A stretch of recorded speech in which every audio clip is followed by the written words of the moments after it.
Kedua bangunan pada gambar berikut memiliki puncak bangunan yang terbuat dari emas. Akan tetapi, apakah kamu mengetahui bagaimana bentuk emas pada saat ditemukan di alam?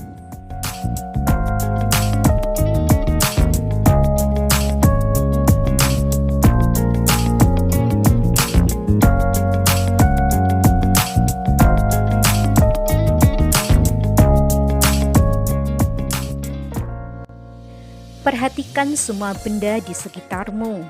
Ada pensil, buku, meja, kursi, pintu, jendela, pakaian, dan sebagainya.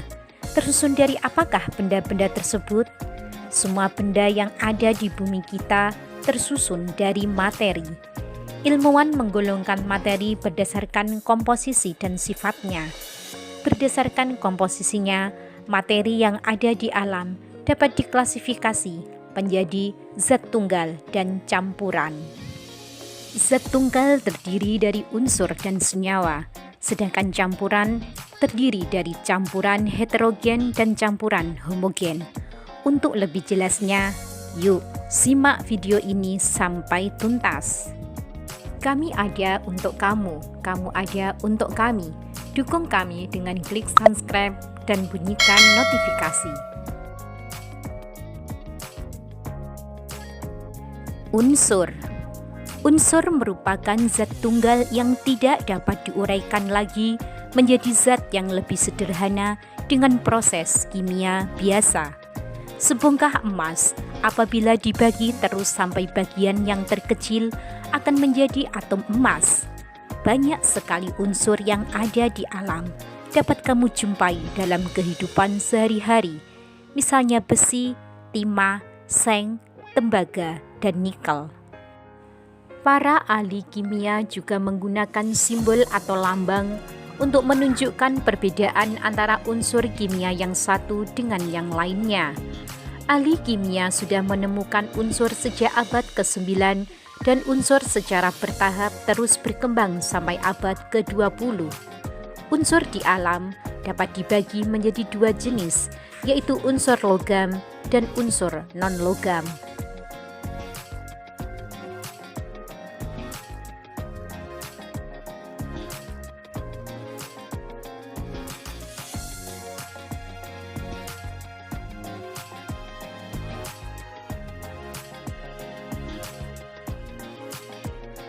Cara pemberian lambang unsur menurut Berzelius adalah sebagai berikut. Setiap unsur dilambangkan dengan satu huruf, yaitu huruf awal dari nama latinnya. Huruf awal ditulis dengan huruf kapital atau huruf besar. Untuk unsur yang memiliki huruf awal sama, diberikan satu huruf kecil dari nama unsur tersebut. Contoh, karbon. Nama latinnya carbon, dilambangkan dengan C besar. Kalsium, nama latinnya calcium, dilambangkan dengan C besar, A kecil, Ca. Unsur-unsur yang memiliki sifat yang hampir sama diletakkan dalam satu kolom. Unsur-unsur logam terletak di bagian kiri bawah, diberi simbol warna biru. Unsur-unsur non-logam terletak di bagian kanan atas, diberi simbol warna kuning. Sedangkan unsur semilogam diberi warna coklat. Unsur logam dan non-logam memiliki perbedaan sifat fisika dan kimia. Berikut perbedaan sifat unsur logam dan non-logam serta kegunaannya secara umum.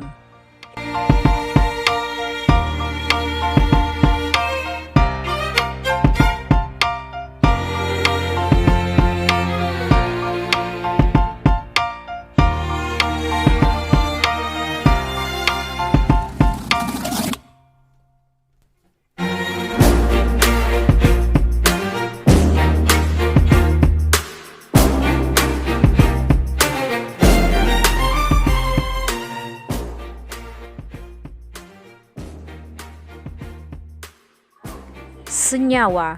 Senyawa merupakan zat tunggal atau murni yang dapat diuraikan menjadi dua atau lebih zat yang lebih sederhana dengan proses kimia biasa.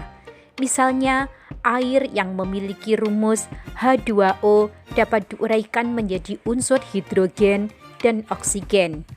Bagaimana suatu senyawa dapat terbentuk? Senyawa terbentuk melalui proses pencampuran unsur secara kimia. Sifat suatu senyawa akan berbeda dengan sifat unsur-unsur penyusunnya. Misalnya, sifat air sebagai senyawa akan berbeda dengan sifat gas hidrogen dan oksigen sebagai unsur penyusunnya. Pada suhu kamar, air berwujud cair, sedangkan hidrogen dan oksigen keduanya berwujud gas. Air dapat digunakan untuk memadamkan api, sedangkan gas hidrogen merupakan zat yang mudah terbakar dan gas oksigen merupakan zat yang diperlukan dalam pembakaran.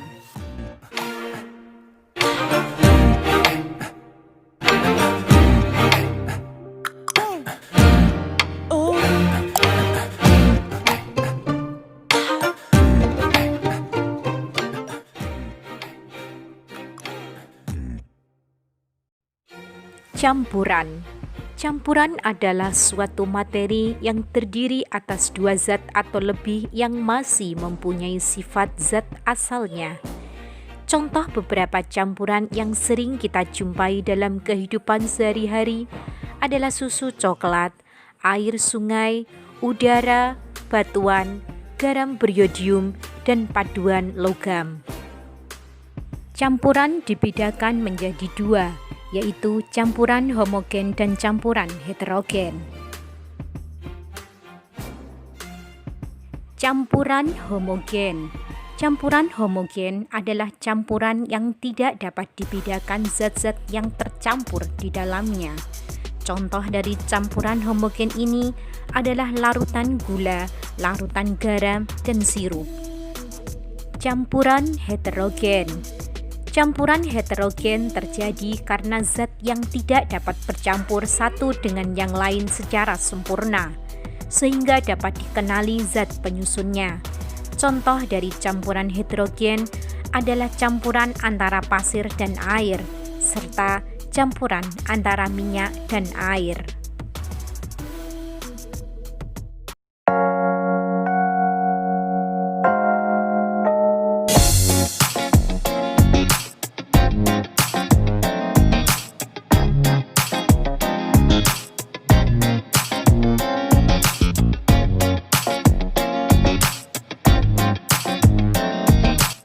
Terima kasih sudah menonton tayangan ini. Semoga bermanfaat. Tunggu video kami selanjutnya. Wassalamualaikum warahmatullahi wabarakatuh.